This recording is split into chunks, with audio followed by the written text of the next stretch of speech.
What's up, everyone, and welcome to another episode of NF Twins. Today, we're talking about the vibe coding revolution. Wait, what is vibe coding? It sounds like, a little chilling. Well, you're not imagining hippies? Hell nah, buddy. You're far from the truth. That's nothing to do with hippies. It's more about, let's put it this way, easier to code. You don't have to actually look into the code anymore, but you just use prompts. So, or is it maybe with going with the vibe of the LLM? Because they have different vibes, they have different flavors. So maybe it's the vibing of that? You're not wrong. Actually, it is. So you're basically coding with prompts and LLMs. So you're vibing because you're just chilling.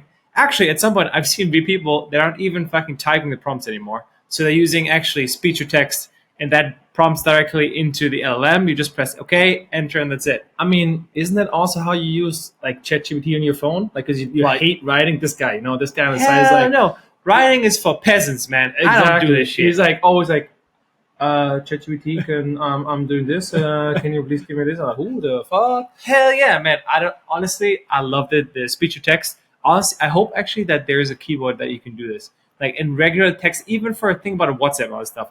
Some people don't like voice messages to receive them. Also, I like sending them because it's easier, more convenient. But receiving them takes so much longer. I have an opinion there. I believe once the models want to have SLMs, so small language models, or micros, I think they're called micro language models, or MLMs, that once they are run on local phones, then these speech to text will be happening more and more, because in the end, these are not big models to identify what you're actually saying and then converting it. Because back in the day, most of these speech to text speech to text were horrible.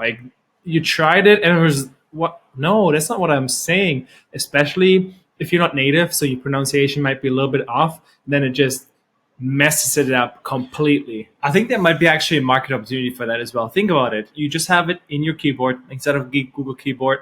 These things are sticky as fuck. You guys say hey, you know what? Let's make it a monthly subscription for €1, €2, not much, whatever. And it's so convenient because then it sends out messages. You can just text, but you just have to use your voice, which I think is fucking amazing. All right, so Mark. Convenient. Now let's come back to vibe coding, okay? So what is the major difference between vibe coding and what type of vibe coding are there? The ones for coders and for non-coders. All right, I think exactly. You have to differentiate here what's the level of vibe coding what we're talking about. So there's options like Replit or Cursor, which are basically vibe coding tools that you can utilize within a regular coding environment or have that own coding environment. So you see the code and then you can be hey, by the way, add this feature or debug this, etc., and does it for you. On the other hand, there's also something called Lovable. It has also technically a code environment, but it's more visual and it's directly, I think the target group is more people that they have little to no coding experience. For example, myself or Lucas, have absolutely no coding experience, and we created something cool with it, but we're going to talk about this later. Well, technically you have coding experience, but you are code tool, right? So maybe explain that a little bit. So I have some coding experience in the sense that I have built apps and websites with no code / visual coding. So I don't know how to actually the syntax and everything works, but coding in itself, I understand in terms of, hey, you need containers, you need what if statements, you connect APIs, databases, etc. I understand that, but I don't know the syntax. So this will this kind of vibe coding helps people like me, for example, so I can say exactly what I want the product to be, because I guess I'm a product manager at this point. So that I'm hey, I want this and these things. It needs to have this functionality. It needs to connect to this backend. Please do this and this. These are the API keys. Build it. I think that's a very interesting point that you're saying that you're more and more becoming a product manager. Because in the end, I am a product manager. I'm not becoming. Yeah, but in general, I think that's a trend that we're seeing. If you watch Y Combinator and the latest batches, they're saying most of the coders, they're using Cursor and other tools, AI tools, that basically write 90 or 95% of the code. And then the rest, of course, they need to adjust. Sometimes they even do one-shot games. So basically, if the code is fucked, what they're doing is just run it again. Because giving it a run again, just might take a few minutes, but it's so much better or saves time than actually trying to find the bug, etc. So that makes it quite interesting, because they also saying because they did a study or actually a questionnaire, and they asked hey, so do you code still a lot? And they're no, I'm yes and no. I'm seeing myself more and more becoming a product manager because you have to become more like vibing with the LLM, so you know what kind of prompts can you do, how do you need to structure it, and then also think out the structure, right? Because you have to, as Mark mentioned, what is the back end, what is the front end. In the first prompt is only be front end. There's another one is all the APIs you want to integrate, how should they interact, what is the user flow. So things like this would becomes like more holistic, so you need to understand the entire product and how it works. And I think that will also make a huge difference between somebody who barely knows any prompting and somebody who's experienced in prompting and can see the entire vision. So that gives also enables a new, like I think, generation of coders. Additionally, think about it. It makes it so much faster because now you don't have to actually type the coding. Look, before coding was at least the max was limited, but how fast you can actually write code, like with your 10 fingers. But now with this, you are not even limited by that. It's the limited how fast or how well you prompt the AI, because the AI, I mean, you can have AIs nowadays with 500 tokens per second. So you can generate, I don't know, I think Facebook code in fucking probably 10 minutes, something like that. It's wild.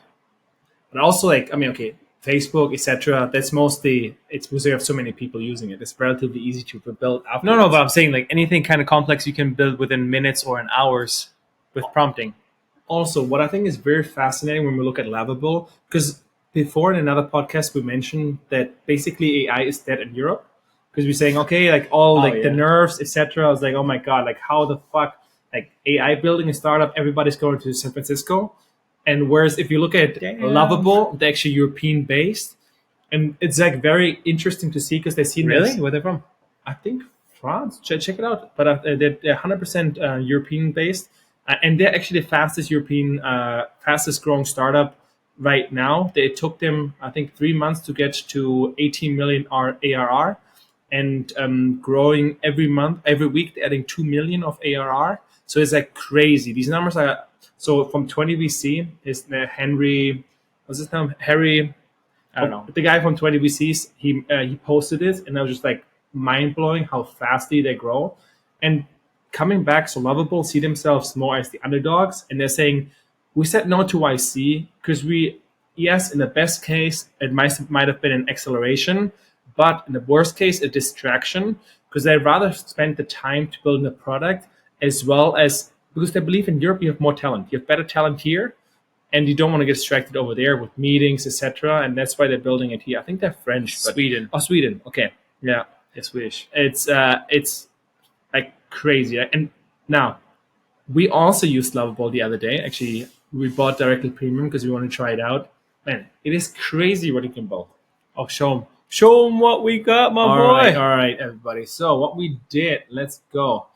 First of all, I want to share here that's super cool. So Lovable, they're making something really, really cool. Is basically if you have a public account, if you're using a free one, right, where you have like 5 prompts per day, then you can also go to the ranking for where people are submitting their wallet products. So basically gamification. Yeah, exactly. And then they're rewarding you, right? So basically you can get inspired.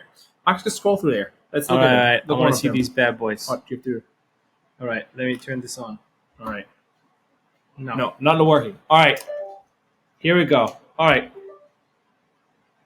No. Anyways, so Lovable. So what we have here, the unofficial forum for heavy Lovable users. The top accounts get also. Oh, here we go. Get free prompts.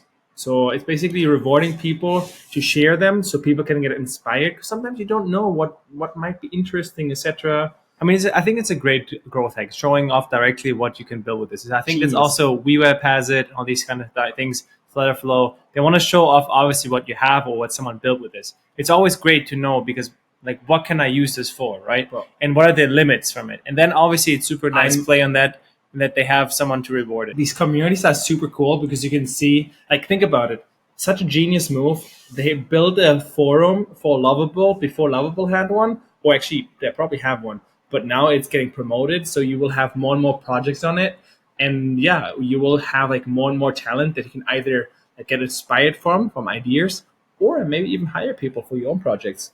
I like the idea. Honestly, super cool from whoever did this. Obviously, they're gonna get all the insights and they're gonna improve themselves as well, right? Yeah, for Because sure. this way they have more details of people sharing their prompting, and also there has a. I mean, it's a win-win for Lovable and for that guy. All right, Lucas, you built something cool though. All right. So I want to hear about this. You have how much coding experience? My coding experience is literally nothing, nada. I did some prompts, here and there. I dabbled, how people would say. But no, overall, I would say definitely not. And now, because, all right, I listened to a podcast where people were talking about like max luxing, right? So I was like, all right, maybe I just want to give it a try. Looks Lovable. maxing. The look maxing, exactly. What is look maxing? Looks maxing is basically you upload a photo of your face, and then you can it will give you a score on your facial hair, like do you need to grow it, is it symmetric, your face, and it gives you a recommendation. Normally it's basically giving you recommendations such as do more sports, do better skincare because like your face, like your skin, I know you have acne, etc.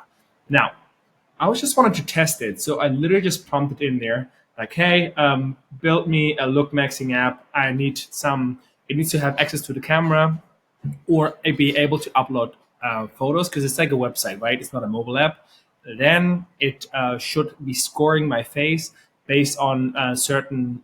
I think I did the All right, you. So basically, to summarize, you had a little prompt. You gave a prompt. You Exactly. gave him what you wanted. Basically, you became product manager. Like, look, this is the product. These are the features I wanted, Yeah. and you hit it. All right, show us what you got. What came out? All right, so here we go. Let me put this on the side. You upload a photo, loading face. All right, then I can just. Wow, that looks cool already. You can have upload stuff and all functionality. Here we go. Look at it. This guy looks like a criminal. This picture of Lucas. Exactly. Look at me, criminal, being a full criminal. All right, so front picture, side picture, analyzing the photo. Here we go, ladies and gents. Oh man, I'm a little bit nervous to be honest.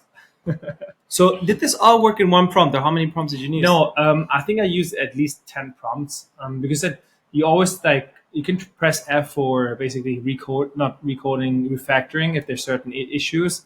But I wasn't happy about the design of it, and also I wanted to add more analytics, etc. So I used more and more prompts. So I can, if you use the free one, oh yeah, let me results. Oh, facial symmetry 9.4. I don't know I how think that this is works. lying, Lucas. Look at this analytics anal.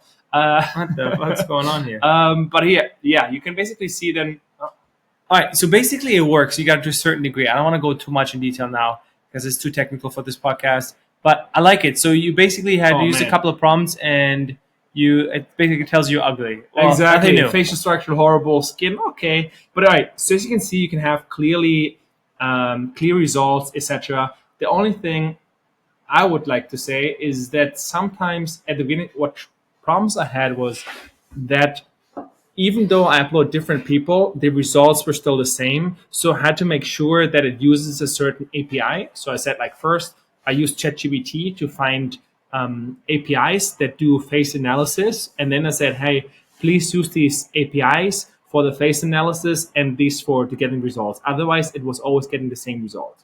But yeah. All right, so what is still missing in this? There's no backend. So currently, you drop it in there. People cannot create accounts. And yeah, so basically it's just a one-time drop and that's it. But no payment either. But the good part is exactly no payment, but they have integration with Superbase. And with Superbase, you basically have backend and logins. That's super cool. This is one thing I want to try out eventually, not right now, but I think this will be super, super cool. And for people who want to try this, give it a try. I mean, you can have it on a weekend, basically. You just pay $20. You get everything. You create a Superbase account as well, and maybe you get everything rolling. But this is too technical. Maybe if you guys want, we can also go into and send another of these videos, make a tutorial or something. That'd be super cool. We probably would have that on. Leave it in comments below. Hell yeah. But, all right, enough of this technical stuff, Lucas. I want to talk about these businesses. You already mentioned a little bit about Lovable. Yeah. How much money did they make? You mentioned already. You said 17 million. I think 17 ARR. Million ARR. I think that was a month ago, and they're adding every week 2 million ARR. So, wow. So annual recurring revenue, that's ARR of 17 million already. All right, this is already very, very impressive. But Lucas, what is Cursor at? Well, give us a little bit about Cursor, man. So because these are the big boys on the blog. Cursor is basically the version for developers because you need to have development skills because it might it writes 95% of the code, and then Yeah. you still have to adjust it. So it's nothing for me. Might be something for Mark, which has some coding experience, but it's possible to learn. But otherwise, I would rather recommend Lovable. But yeah, Mark, tell me how big it actually is. All right. So Cursor, oh my boy. Okay. First of all, they're right now, they raised a couple of rounds. They started only in like 3 years ago in 2022. And they already, within just a year, they already had an average recurring revenue of $100 million. Crazy. So that's already 100 million. It's $1 billion valuation right there. crazy. Exactly. Actually, they raised in another round of $168 million. Damn. Which is fucking crazy. I think it was like $4 or $5 billion valuation. So think about it. These guys created the company 2.5 years ago. 2.5 years ago, and they're maybe 3 at this point, and they already had a 5 something probably $1 billion company, and the ARR is definitely over 200 already now. This is crazy, guys. This is insanely fast. For me, it's fascinating the adoption, right? For example, with Y Combinator, you can always see, you can measure what is their earliest adopters, and then you can see where it will spread. So YC, most of the founders are using it right now, and yeah. Okay, another thing that I think is super cool about this is Microsoft had a Copilot. Like all these big boys had Copilots. They're like, hey, we're gonna introduce this in Visual Studio Code and stuff. Shit. But again, like it shows you incumbents usually are too slow, or they're missing somehow the boat, and they're like, fuck, what the heck's happening? How did these guys just get fucking $4.6 billion? But at the same valuation, but still. at the same time, Microsoft did well. They're like No, they're basically paid doing for well, but ChatGPT, think about it. right? So 100%. I'm not saying that they're OpenAI. doing well, but still, like it is becoming. It's insane. This company didn't exist 3 years ago, No. and now they increased so much on. They created so much value. Think For about it. me, it's fascinating to see that with AI, everything gets like you see basically every year now a new company breaking a record to a 1 billion valuation, like basically on to getting 100 million ARR, which is for me mind blowing. At the same time, even though everything gets easier and faster to build, it makes it also harder for distribution, right? So if you have your own distribution network, perfect. So basically, content creators can use this to build their own products. So that's something I'm like looking at. Okay, I mean, there's also. I mean, Cursor was I think so good that people just recommend it to other guys. exactly. If you're building It's super cool. awesome product, it will just like And spread. coding like is such a niche, and these people are so I mean, hard. not the niche. No, Coding's but not niche. like it's like you think about it, population-wise, there's not many coders, and the network is so tightly knit that if one uses it, boom, yeah, if it it's spreads good, like it's a fire. Exactly, if it's good, and that's if the it just point. like reduces your workload. I don't think they did ads. I don't think they did any ads. hell no. I mean, for sure not. Like think about it, no ad spend. It's crazy. The profit margins must be insane on these But bad then the boys. same happened with what was the And how image many generation? The image generation on Discord. Which one? Midjourney. Midjourney, exactly. They also like were exploding, and they didn't do any ads either. So that's something for me really, really interesting to see. Yeah, 20 employees. Holy 30. shit. Fewer than Fewer 20, than now 20. it's 30. Oh yeah, crazy. Woo, on buddy. on 100 million. That's pretty good. It's pretty decent. That is really, really good. That's But yeah. insane. So, all right, Lucas, before we wrap it up, I want to quickly go over a SWOT analysis of vibe coding, all right? All right, Should I start or do you want to start? Strengths. hit me with the strengths, baby. All right, so Lucas already used a little bit. So the strengths are clearly someone like Lucas, someone who has no coding experience, knows a little bit about products. So I think this is super important. We'll get to that in the weakness as well.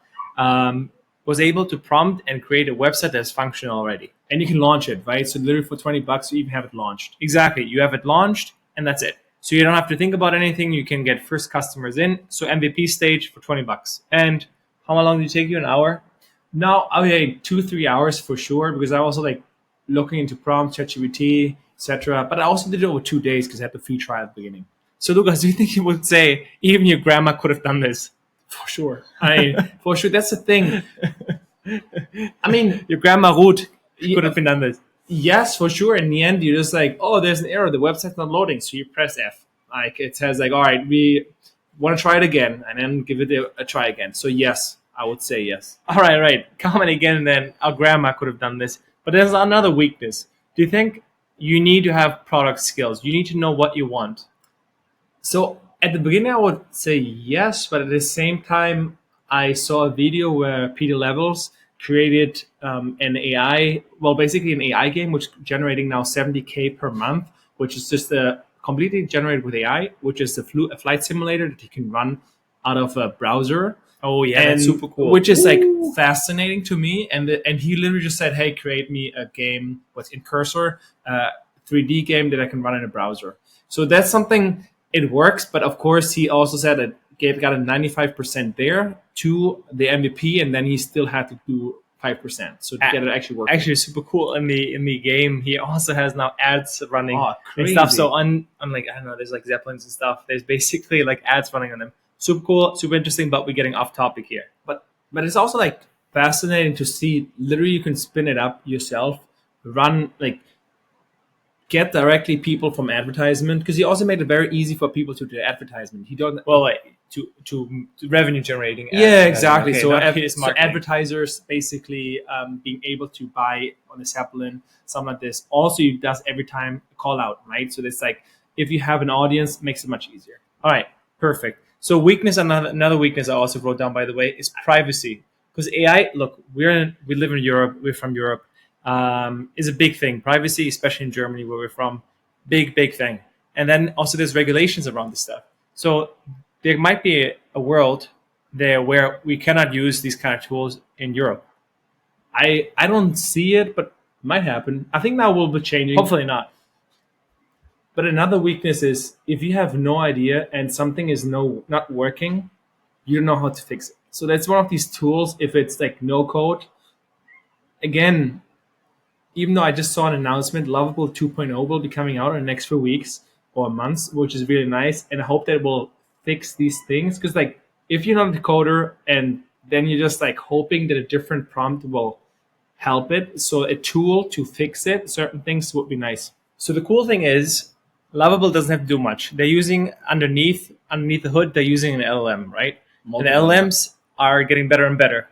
So the thing is, in 2 years, it doesn't matter as long as they keep the same interface or make it smooth, it will get much better. So in the future, this is also the opportunity. Coding will become democratized and make it much easier. So people like someone a noob like Lucas who's done nothing coding can build a website, possible even with like payment and everything integrated. For me, that's just fascinating because I think, was it last year when it got viral, the CEO of NVIDIA, who says like, yeah, the future of coding it will be Jensen won. Exactly. It will be just voice. You will be talking and it will be doing all the coding. And people are like, oh no, that's never going to happen. Or it will take 10 years. I think we even said it on the podcast. Yes, it will come, but it will take some time. And now literally, I think 2025, baby. Exactly. Not even a year later, it's like, oh wow, this is not just like a fluke. This will be the future, of course. This is the thing. I also watch some hardcore coders. This is also, look, it gets you to an MVP state. If you want to get to the next one, you probably have to do some more coding, which is also like this one of the weaknesses. But overall, oh yeah, because it's spaghetti code. Exactly. Sometimes spaghetti code, but doesn't matter. It's cool for projects and MVP, knowing where get them MVP out, right? She's saying, hey, people want it, run ads on it, good to go. So overall, amazing. I can recommend it. I think in conclusion, vibe coding is just a different way of coding, right? End of the day, the interface is different. You just have to use a prompt and you don't have to actually read the stuff anymore. Like, I think it's the future, to be honest. Those people who won't use it will be left behind. Like if you use Cursor as a developer, it makes it so much better. So I think these companies are going to hit $100 billion. Yeah, 100%. 100 billion. Probably Cursor in the next 2 years, 2-3 years. Ooh, for sure. Buddy. Crazy. Insane. It makes it so much better. And Lovable will be the version for non-coders. Or there are multiple like this. Exactly. So, and then there will be exploding like this as well. So, all right, everybody. I hope you like this podcast. Leave us your comments below. What do you think about it? What have you got? We want to see your projects. So just share them with us. And of course, catch you next one. Peace.